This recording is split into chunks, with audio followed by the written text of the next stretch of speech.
Bien-aimés frères et sœurs, nous sommes le mardi 11 mai 2021 et je souhaite à chacun de nous la bienvenue à ce temps de méditation.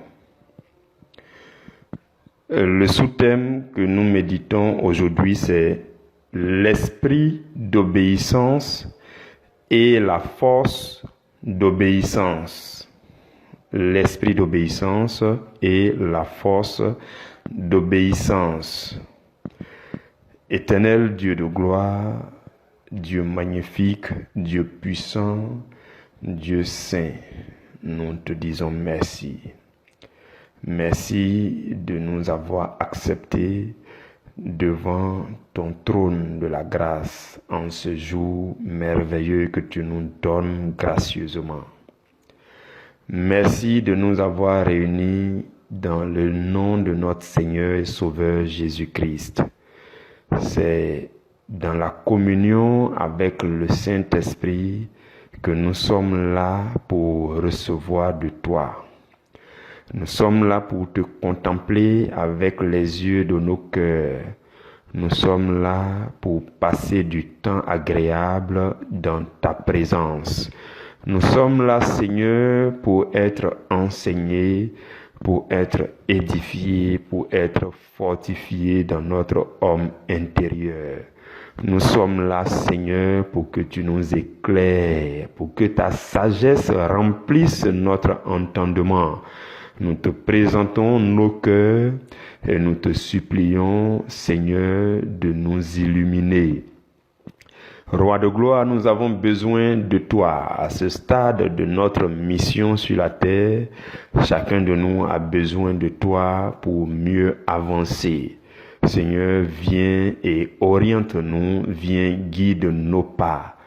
Roi de gloire, nous nous soumettons à toi en cette heure et nous te prions de nous faire du bien. Nous te le demandons au nom de Jésus-Christ de Nazareth. Amen. Mes frères, mes sœurs bien-aimés, nous lisons dans Ézéchiel au chapitre 2. Nous allons lire le verset 2, mais nous allons commencer par le verset 1. Hier, on avait déjà lu le verset 1. Ézéchiel chapitre 2, verset 1 à 2. La Bible dit, « Il me dit, fils de l'homme, tiens-toi sur tes pieds et je te parlerai. » Et le verset 2 dit, « Dès qu'il m'eut adressé ces mots, l'Esprit entra en moi et me fit tenir sur mes pieds. Et j'entendis celui qui me parlait. » Parole du Seigneur, nous donnons gloire à Dieu. Frères et sœurs, le verset 2 de ce chapitre, c'est ce verset qui nous intéresse. Hier, lorsque nous étions en train de méditer sur le sous-thème qui était comment se connecter, comment se connecter à la ressource principale qui conduit à l'obéissance. Lorsque nous étions en train de méditer ce sous-thème hier, nous avons lu le verset 1 de Ézéchiel 2. Et durant notre méditation d'hier, le Seigneur nous a fait la grâce de découvrir que pour nous connecter, pour mieux nous connecter à la provision, à la provision qui nous conduira dans l'obéissance, nous devons utiliser le moyen de la prière, le moyen d'une communion dans la prière, une vie de prière, une vie de communion avec le Saint-Esprit. C'est ce que nous avons vu. Et nous avons vu qu'il y a deux éléments importants, deux choses qu'il fallait savoir pour très bien communier dans la prière avec le Saint-Esprit. La première chose, c'était d'abord de savoir que la prière elle-même est un combat. Prier n'est pas une chose facile parce que l'ennemi n'aime pas lorsque vous priez. Donc le simple fait de commencer un temps de prière, l'ennemi n'aime pas cela et il fera tout pour vous empêcher en envoyant toute forme de distraction pour vous empêcher. Et hier nous avons dit que il faut être fort, il faut combattre toute forme de distraction durant les premières minutes de vos temps de prière et à un moment donné vous entrez dans le domaine de l'esprit et vous priez avec le Saint-Esprit de telle sorte que vous ignorez carrément toute forme de distraction qui sont autour de vous et votre prière devient inspirée. Et nous avons dit aussi que la deuxième chose, c'est qu'il faut invoquer l'Esprit de Dieu. Il faut l'invoquer et le demander sa présence pour qu'il vienne prier avec vous, diriger votre prière. Ce sont ces choses que nous avons dit hier. Nous avons dit que c'est le moyen de nous connecter à la ressource qui nous conduit à l'obéissance. Et vers la fin de notre méditation d'hier, nous avons dit que cette ressource, c'est la force d'obéissance provenant de l'esprit d'obéissance. Voilà pourquoi notre sous-thème d'aujourd'hui, c'est l'esprit d'obéissance et la force d'obéissance. Dans le verset que nous avons lu, la Bible dit, Ézéchiel dit, dès que ces mots lui ont été adressés, l'esprit entra en lui. Il dit, l'esprit entra en moi. Et l'esprit, c'est esprit avec petit e. C'est pas l'esprit avec grand e comme l'esprit de Dieu ou bien le Saint-Esprit. Non, c'est l'esprit avec petit e. Il dit, l'esprit entra en moi. Vous comprenez, frères et sœurs. Et par la suite, il dit, et cet esprit me fit tenir sur mes pieds. Et j'entendis celui qui me parlait. Vous comprenez? Donc déjà, quand il dit, l'esprit entra en moi. Suivons très bien, frères et sœurs. Quand il dit, l'esprit entra en moi. En fait, voyez-vous, par la suite de notre effort personnel. Hier, on a dit qu'il fallait faire un effort personnel pour se tenir sur les pieds, pour se tenir dans la prière, pour se lever dans la prière, pour commencer une vie de prière, pour s'engager pour s'engager dans une vie de prière. C'est ce que nous avons dit hier. Donc, à la suite de cet effort personnel que vous et moi, nous allons faire pour établir la connexion avec le Saint-Esprit, le Saint-Esprit va faire entrer en nous l'esprit d'obéissance. Je voudrais que vous fassiez le lien avec la méditation d'hier. Donc, qu'est-ce qui va se passer? Le Seigneur s'adresse à nous pour dire, tiens-toi sur tes pieds pour que je te parle. Et nous avons dit qu'il y a un effort initial personnel que chacun doit faire pour se tenir, pour se lever, pour se tenir dans la prière, pour se tenir dans la présence de Dieu, pour se tenir en communion avec le Saint-Esprit. Il y a un effort personnel, un engagement initial personnel que chacun de nous doit faire. Ce qui se passe, c'est que quand tu fais cet engagement, que tu te tiens debout dans la prière, le Saint-Esprit avec qui tu es en communion, l'Esprit de Jésus-Christ avec qui tu es en communion de prière, va communiquer à ton esprit ce qu'on appelle l'esprit d'obéissance. Donc il va te communiquer l'esprit d'obéissance. Le Saint-Esprit va faire entrer en toi l'esprit d'obéissance. En quelque sorte, le Saint-Esprit va communiquer à ton esprit. Il va transfuser dans ton esprit un caractère d'obéissance. Suivez-moi très bien, vous allez comprendre. C'est pas si compliqué. Le Saint-Esprit va nous aider à très bien comprendre ces choses. Donc, parce que tu es en contact avec le Saint-Esprit, parce que tu es en communion régulièrement avec le Saint-Esprit, parce que tu pries régulièrement dans la présence de Dieu, Dieu par son Esprit Saint va transfuser dans ton esprit un caractère d'obéissance. C'est cela l'esprit d'obéissance. Donc le Saint-Esprit il va imprimer dans ton esprit une nature d'obéissance, un caractère, une nature d'obéissance, avec tous les réflexes pour être obéissant. C'est ça l'esprit d'obéissance. Donc c'est le Saint-Esprit qui fait ce travail. Pourquoi il le fait? Parce que tu as fait ton petit effort pour te tenir dans la présence de Dieu, pour te tenir régulièrement dans la prière, dans la communion avec le Saint-Esprit, pour cultiver une vie de prière régulière dans la présence de Dieu. Donc le Saint-Esprit par la suite va venir pour imprimer dans ton esprit une nature d'obéissance, pour te communiquer un caractère d'obéissance qu'on appelle l'esprit d'obéissance. Vous comprenez? C'est le Saint-Esprit qui fait ce travail. Donc il va te conférer à ton esprit une attitude d'obéissance. Vous voyez, c'est une nature d'obéissance ou encore un caractère d'obéissance ou alors une attitude d'obéissance. C'est ça l'esprit d'obéissance. Et qu'est-ce qui va se passer? Ton esprit va épouser ce caractère d'obéissance. Ton esprit va être imbibé, imprégné de cette nature d'obéissance, de ce caractère d'obéissance. Et ton esprit sera bien disposé à l'obéissance. Le Saint-Esprit va te communiquer la disposition à l'obéissance.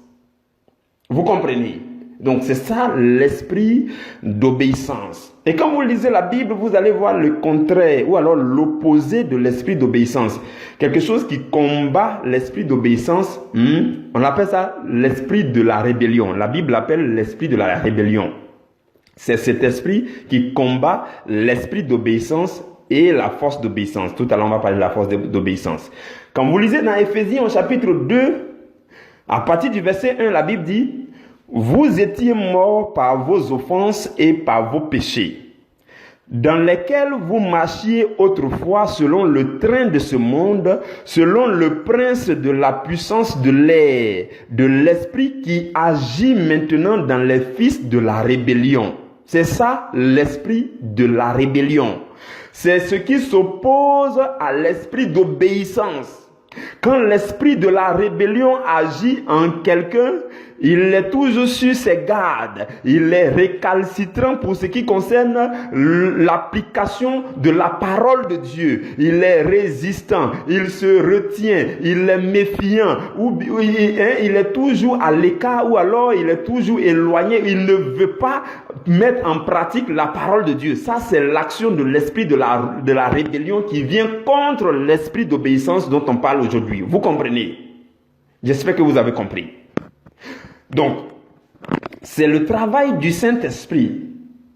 Parce que vous avez fourni l'effort initial, parce que vous avez accepté et que vous vous êtes engagé dans une relation de prière, une vie de prière, malgré les distractions qui vous empêchaient d'avoir une prière inspirée et un peu prolongée, vous faites tous vos efforts pour combattre et lutter contre toute forme de distraction afin de vous tenir sur les pieds dans la prière, dans la présence de Dieu. Vous fournissez cet effort initial pour y arriver. Quand vous le faites régulièrement, le Saint-Esprit prend la relève pour communiquer à votre esprit une nature divine qui est la nature d'obéissance, pour forger dans votre esprit un caractère d'obéissance qu'on appelle l'esprit d'obéissance. Donc il met en vous. Voilà pourquoi Ézéchiel dit: l'esprit entra en moi. Il dit, dès qu'il m'eut adressé ces mots, l'esprit entra en moi. Donc l'esprit d'obéissance rentra en lui. L'esprit d'obéissance rentra en lui. La nature d'obéissance vient épouser son esprit. Vous comprenez? J'espère que vous avez très bien compris. Et par la suite, il dit, et il me fit tenir sur mes pieds. Vous voyez, au départ, dans le verset, on dit, tiens-toi sur tes pieds. Il dit, fils de l'homme, tiens-toi sur tes pieds et je te parlerai. Et là encore, on dit, quand l'esprit est entré en lui, l'esprit l'a fait tenir sur ses pieds. Donc, quand tu fais ton effort initial, pour t'engager dans une vie de prière avec le Saint-Esprit dans la présence de Dieu, il peut arriver que tu faiblisses. Tu as une vie de prière de 1 semaine, une vie de repos de 1 semaine, une vie de prière de 1 mois, une vie de repos de 1 mois. Donc ça peut être en zigzag. Ça peut être en zigzag. Mais lorsque c'est beaucoup plus régulier et que tu fais ton effort, que tu t'épuises toi-même, tu mises tout ton petit effort qui est en toi pour te tenir dans la prière, l'Esprit de Dieu rentre en toi. Le Saint-Esprit fait entrer en toi l'esprit d'obéissance. Et l'esprit d'obéissance va te communiquer dans tous tes membres ce qu'on appelle la force d'obéissance qui va te permettre maintenant de te tenir longuement dans une vie de prière régulière. Je ne sais pas si quelqu'un me suit. Donc, il y a l'effort initial qui fait que tu entres, tu t'engages. Et l'esprit d'obéissance rentre en toi pour communiquer à tout ton être la force d'obéissance qui va prendre le relais pour te maintenir dans une vie de prière constante et régulière. Vous comprenez? Voilà pourquoi il dit, et cet esprit me fit tenir sur mes pieds. Cette fois-ci, ce n'est pas moi-même qui ai fourni l'effort pour me maintenir sur mes pieds, pour rester sur mes pieds. Non. Ce n'est pas moi-même, ce n'est plus moi-même qui fournit tant d'efforts pour avoir une bonne vie de prière. Non. La relève a été assurée par qui? Par la force d'obéissance qui provient de l'esprit d'obéissance. La force d'obéissance remplit mes membres. Désormais, quand je veux prier, ça devient une passion. Désormais, quand je veux prier, ce n'est plus ennuyeux. Désormais, quand je veux prier, vraiment, j'ai l'engouement pour prier. Désormais, la prière n'est plus une charge pour moi. Désormais, la prière est devenue quelque chose de passionnant, quelque chose de magnifique, quelque chose de glorieux pour moi. Quelque chose que j'aime et que j'affectionne. Quand on dit il y a prière, je me presse. Quand on dit il y a prière, je n'ai plus sommeil. Le sommeil qui voulait me distraire au début a disparu. Toute forme de distraction qui était en train de me distraire au début ont disparu. Je les ai vaincus. Je les ai vaincus parce que c'est les ennemis de la prière. Il fallait que je les vainque afin de rentrer dans la véritable prière. Vous comprenez? Et à ce niveau, c'est l'esprit d'obéissance qui est entré en vous là, qui vous communique dans tout votre être la force d'obéissance qui vous rend capable surnaturellement de vous maintenir dans une vie de prière régulière. Est-ce que vous avez compris? Donc il dit, il me fit tenir sur mes pieds. Il me fit tenir sur mes pieds. Donc l'esprit d'obéissance qui entre en vous va communiquer dans votre homme intérieur une force spirituelle qu'on appelle la force d'obéissance. Et cette force va se convertir en force physique qui va se propager dans vos membres. Vous allez vous sentir capable de vous tenir sur vos pieds pendant longtemps pour prier, par exemple. Ou vous allez vous sentir capable de vous tenir à genoux pendant longtemps pour prier, par exemple. Et vous ne sentez plus la fatigue. Ça, c'est le travail de la force d'obéissance. Vous comprenez? Donc, c'est ça le travail de la force d'obéissance. Donc, la force d'obéissance prend le relais. D'abord, c'est l'esprit d'obéissance qui prend le relais, qui diffuse dans tout votre être la force d'obéissance. Et cette force d'obéissance prend encore le relais pour vous maintenir sur vos pieds dans la présence de Dieu, pour vous maintenir vivant dans la présence de Dieu, pour vous maintenir dans une vie de prière constante. Vous avez compris?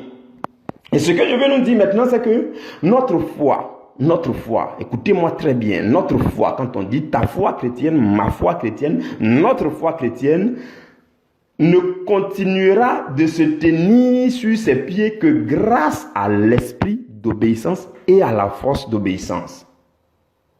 Grâce à l'esprit d'obéissance et à la force d'obéissance. Ce mois, le sujet que nous étudions, c'est l'obéissance de la foi. Sans cette obéissance, sans l'esprit d'obéissance qui entre en vous, pour faire propager, diffuser dans votre être la force d'obéissance, sans ces deux frères et sœurs, votre obéissance sera en zigzag. L'obéissance de votre foi sera en zigzag. Votre foi ne sera pas obéissante. Votre foi ne va pas bouger. Votre foi ne sera pas dynamique. vous ne vous sentirez pas capable d'obéir à la parole de Dieu. L'obéissance dont nous parlons, c'est la mise en pratique de la parole de Dieu. C'est ça la véritable foi. Et pour que cette foi fonctionne ainsi, vous avez besoin d'être rempli d'une force qu'on appelle la force d'obéissance, qui vous pousse à obéir. Vous avez compris? Qui vous pousse à obéir, qui vous remplit, qui vous rend capable d'obéir. Vous comprenez? Mais pour cela, vous devez vous tenir sur vos pieds, à partir de vos propres forces. Vous devez miser vos propres forces pour prier. Au début, c'est ennuyeux, c'est difficile, vous n'arrivez pas à prier. C'est compliqué. Quand vous commencez à prier, vous avez sommeil. Mais il faut combattre cela, il faut lutter.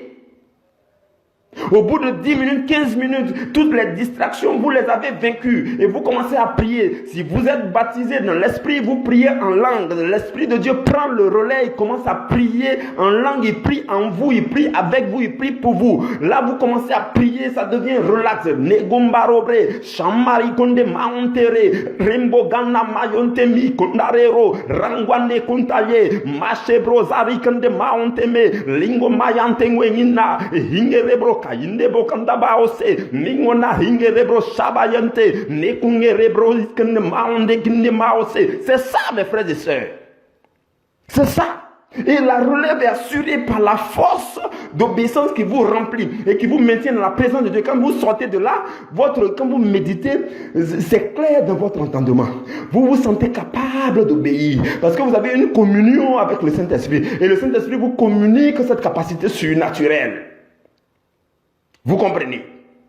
Et c'est ainsi que votre foi sera vivante.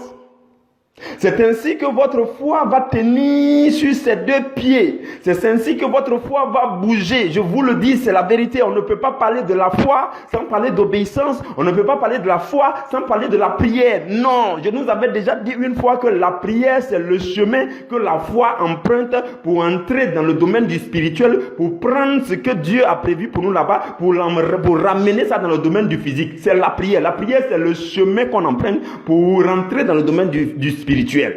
Donc, on ne peut pas parler de foi sans parler de la prière. Et on ne peut pas parler de la prière sans te dire que la prière même n'est pas facile. C'est ce qu'on a fait hier. La prière elle-même n'est pas facile. Tu commences à prier, tu es fatigué. C'est dû à quoi? Alors que quand tu commences à regarder ton feuilleton, tu n'es jamais fatigué. Quand tu commences à regarder tes films, tu n'es jamais fatigué. Tu commences à regarder les émissions télé, tu n'es jamais fatigué. Pourquoi est-ce que c'est quand tu commences à prier que tu es fatigué? Ça veut dire qu'il y a des démons qui te fatiguent. Il y a des esprits qui viennent te distraire. Il y a des choses que l'ennemi a mis en place pour t'empêcher de prier. Voilà pourquoi hier nous avons dit, quand tu commences à prier que tu te sens fatigué, c'est la raison de plus pour que tu pries encore. Pour que tu déclares que non, je dois prier. Oui, je reste ici, je ne bouge pas. Je dois prier plus de 15 minutes, plus de 10 minutes, plus de 30 minutes. Je dois rester là jusqu'à ce qu'à un moment donné, le Saint-Esprit lui-même prenne la relève. Il faut que ma prière devienne inspirée. Frères et sœurs, vous devez franchir un certain seuil dans la prière. Vous avez compris. Et quand vous le faites, le Saint-Esprit a une bonne communion avec vous. Ça devient magnifique. Quand vous méditez maintenant la Bible, votre compréhension devient claire, ça devient excellent, ça devient affiné, ça devient fluide. Votre obéissance, vous vous sentez capable, vous vous sentez capable d'obéir, de mettre en pratique la parole de Dieu. Vous vous sentez capable de bouger pour le Seigneur, d'honorer la parole de Dieu, ainsi de suite. C'est ainsi que votre foi sera réellement vivante. C'est là qu'on parle de l'obéissance de votre foi. Vous avez compris. Donc c'est une ressource sacrée. C'est une provision sacrée. La force d'obéissance, c'est une provision sacrée. C'est une provision qui nous vient du ciel. C'est le Saint-Esprit qui va vous communiquer ça. Il va imprimer dans votre esprit un caractère d'obéissance qu'on appelle l'esprit d'obéissance. Il va imprimer ça en vous. Et c'est là que la force d'obéissance va vous remplir pour vous rendre surnaturellement capable d'obéir à la parole de Dieu. Vous avez compris. Je vais nous prendre quelques exemples pratiques. Oui. J'aime quand c'est pratique. Là, comme ça, c'est plus intéressant pour nous tous. La dernière fois, je nous ai dit que quand vous lisez la Bible, il y a un principe qui ne doit pas sortir de votre esprit. Quand vous lisez la Bible, vous méditez la Bible, n'importe quel verset de la Bible que vous lisez, vous devez garder à l'esprit un principe fondamental. La Bible est un ensemble de promesses, de conditions à remplir et d'instructions. 3 choses fondamentales. Promesses, conditions et instructions. Vous comprenez? Donc, quand vous lisez la Bible, vous découvrez les promesses, tout de suite vous êtes joyeux. Mais si vous êtes un peu plus sage, vous allez tout faire pour chercher quelles sont les conditions qui sont rattachées à cette promesse. Quelles sont les conditions à remplir pour que cette promesse, je puisse saisir ça. Et si vous poussez un peu plus votre méditation, Dieu va vous ouvrir les yeux pour que vous puissiez découvrir les instructions que vous devez suivre pas à pas afin de remplir ces conditions, afin de pouvoir saisir ces promesses. C'est un principe. Quand vous méditez la Bible, si vous voulez profiter de la Bible au maximum, vous devez avoir ce principe-là. Romains au chapitre 8, je nous donne un exemple. Romains au chapitre 8 au verset 17. La Bible dit, si nous sommes enfants, nous sommes aussi héritiers. Héritiers de Dieu et co-héritiers de Christ. Bon, quand on s'arrête là, tout le monde est content. Oh, je suis héritier de Dieu, co-héritier de Christ. Oh, co-héritier du royaume. Oh non, amen. Co-héritier du royaume. Oui, amen. Ok. La suite dit quoi? Le même verset. La suite dit, si toutefois nous souffrons avec lui, afin d'être glorifiés avec lui. La suite nous montre les conditions. Donc, il ne faut pas trop vite te réjouir. Il faut te calmer. La sagesse de Dieu voudrait que tu partes chercher quelles sont les conditions à remplir pour vivre véritablement en tant que héritier du royaume, co-héritier de Christ. La Bible dit, si toutefois nous souffrons avec lui, la souffrance, de quelle souffrance s'agit-il? Le chrétien n'aime pas les souffrances. Il n'aime pas la croix. Il n'aime pas les difficultés. Alors que ça fait partie des conditions pour que tu vives pleinement héritier du royaume. Vous comprenez? Ce qui va se passer, c'est que comme tu as eu une vie de prière régulière avec le Saint-Esprit va imprimer dans ton esprit l'esprit d'obéissance. Et tu seras rempli de la force d'obéissance qui va te faire découvrir ce qu'il faut remplir comme condition, les instructions à suivre pas à pas. Tu vas te sentir capable de suivre ces instructions afin de remplir ces conditions, afin de pouvoir saisir les promesses. Et là, le verset, la partie qui dit, si toutefois nous souffrons avec lui, là, ça ne te fait plus mal. C'est la force d'obéissance qui fait que tu amortis cela en toi-même. Quand tu entends, si toutefois nous souffrons avec lui, tu dis, ah, mais donc la souffrance fait partie du chrétien. Ah, mais donc il faut que je cherche aussi à souffrir avec lui. Souffrir avec lui, ça veut dire quoi? Jeûner de temps en temps, souffrir dans les privations. Pourquoi pas? Souffrir dans les longues heures de prière. Pourquoi pas? Souffrir dans les longues heures de méditation de la Bible. Consacrer ces heures de sommeil pour méditer, pour prier. Pour chercher Dieu, pourquoi pas? C'est tout cela la souffrance, à travers les moments de jeûne. Pourquoi pas? Donc la force d'obéissance qui t'a rempli va amortir le choc. Ça ne va plus être pénible pour toi de voir que non, il faut qu'on souffre avec Christ afin qu'on soit pleinement co-héritier du royaume, héritier de Christ. La force d'obéissance en toi va te rendre capable de dire, donc moi aussi, la souffrance avec Christ, il faut que je m'engage, il faut que je me sacrifie pour Christ, il faut que je donne de mon temps, de mon énergie pour lire la Bible, il faut que je donne l'énergie dans la présence de Dieu, pour prier à des heures tardives, pour jeûner des jours souvent, pour méditer la Bible à des heures tardives, il faut que je me dépense. Donc c'est la force d'obéissance qui t'a rempli là, qui va te pousser à obéir pleinement à ce verset pour que la promesse qui est dans ce verset soit ton partage. Oh, je ne sais pas si quelqu'un m'a compris. C'est des grands secrets que le Seigneur est en train de nous communiquer. J'espère vraiment que vous me suivez. Souvent on passe à côté, tu découvres, tu vois un verset, tu vois il y a la promesse, mais la condition là c'est trop dur. Oh non, c'est trop dur. C'est dur. Comment on peut dire qu'on doit souffrir avec Christ d'abord, alors que Christ a dit que tout est accompli, ceci, cela. C'est quand il a fini de dire tout est accompli qu'ils ont écrit ça dans la Bible. Donc, l'accomplissement, tout est accompli là. Tu dois participer. Tu dois rentrer dans la communion. Il y a un autre verset qui dit, on doit connaître la communion des souffrances de Christ. On doit communier avec Christ. Pourquoi est-ce qu'à l'église catholique, les gens font chemin de croix? Tout ça, ça a du sens. Nous devons communier aux souffrances de Christ. Nous devons participer. Nous devons rentrer dans la souffrance. Nous devons jeûner. On appelle ça les souffrances volontaires. C'est volontaire, volontaire. Tu acceptes, frères et sœurs. Même, vous voyez, non, c'est ce que je nous dis souvent. N'importe quel chemin, le chemin qui quitte ici pour aller à Paris, si vous voulez marcher dessus, vous allez rencontrer des collines, des montées, descentes, des tournants, des tournures. Il y a le chemin même en temps normal, le chemin de la vie chrétienne en temps normal, a des difficultés qu'on appelle les épreuves que Dieu lui-même il a positionnées. Ce sont les temps de jeûne, ce sont les ascèses, ce sont les difficultés, ces choses-là qui arrivent. Tu es obligé de passer par là parce que c'est ce qui va te conduire à la maturité. Si tu ne passes pas par certaines souffrances, tu ne connaîtras jamais un certain degré de maturité. Non! Voilà pourquoi il faut être à l'aise avec cette idée. Et la Bible dit, si tu souffres alors avec Christ, c'est là que tu seras pleinement co-héritier de Christ. Vous comprenez?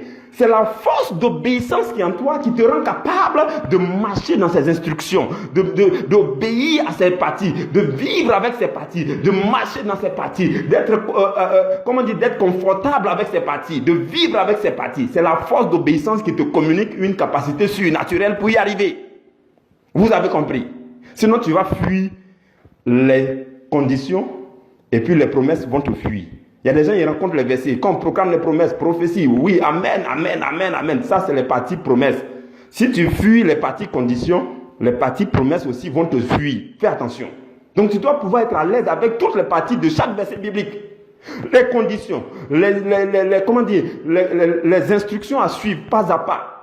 Si la partie demande qu'il faut être comme ça, il faut se ranger à gauche, il faut faire ceci, pour que tu sois capable d'appliquer, c'est la force d'obéissance qui te remplit là, qui te donne cette capacité surnaturelle. Est-ce que vous avez compris cet exemple? J'espère que vous avez très bien compris. Par exemple, la Bible dit dans Galates au chapitre 4, le verset 1, que aussi longtemps que l'héritier est enfant, je dis qu'il ne diffère en rien d'un esclave, quoi qu'il soit le maître de tout. Vous connaissez ce verset? Ce verset dit que l'héritier n'est pas différent d'un esclave tant qu'il demeure enfant.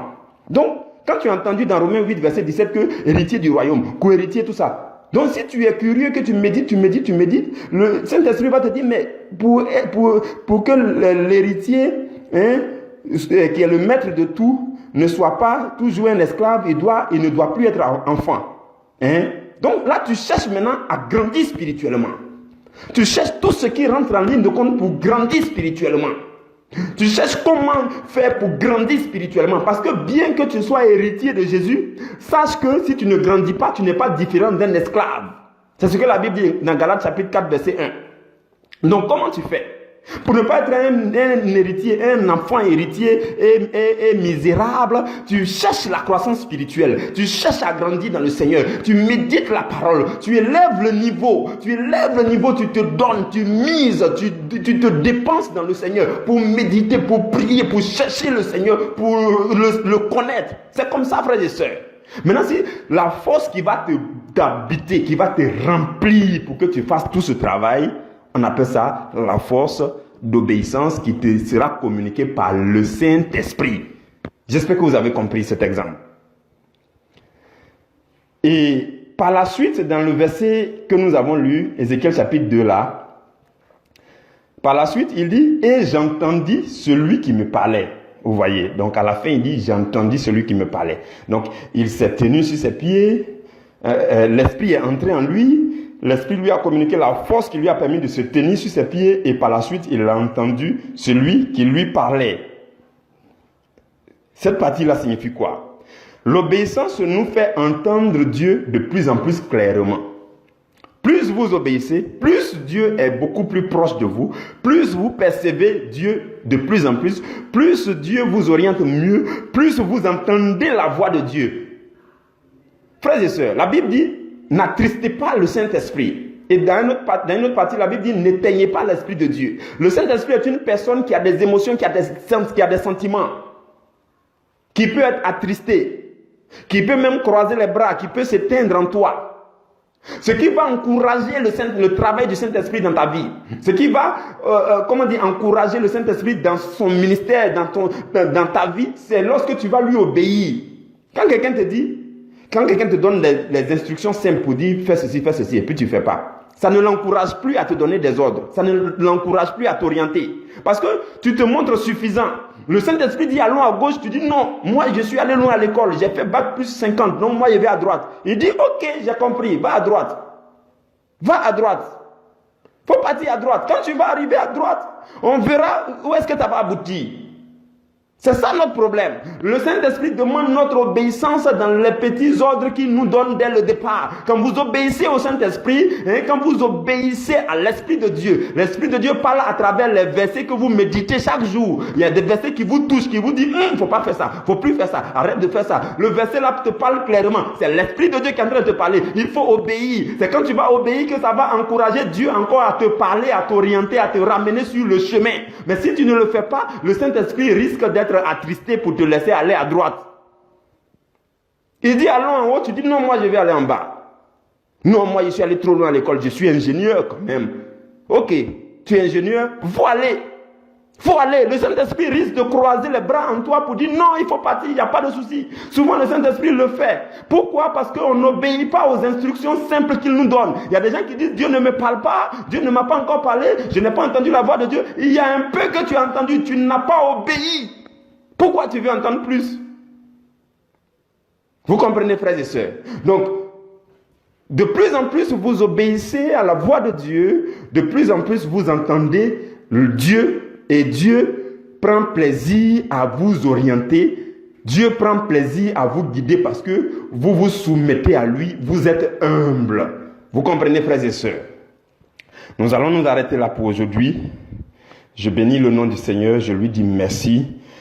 Je dis merci spécialement au Saint-Esprit qui a bien voulu se servir de ma personne pour faire son ministère. Que tout ce que le Seigneur t'a communiqué porte beaucoup de fruits dans ta vie à la gloire du Dieu éternel. Au nom de Jésus. Amen. Demain, nous allons nous retrouver à la première heure. Et le sous-thème de demain, c'est les impacts de la force d'obéissance. Donc aujourd'hui, on a vu l'esprit d'obéissance et la force d'obéissance. Demain, nous allons continuer légèrement avec la force d'obéissance. Les impacts de la force d'obéissance. Que Dieu vous garde, que Dieu vous bénisse. Au nom de Jésus. Amen.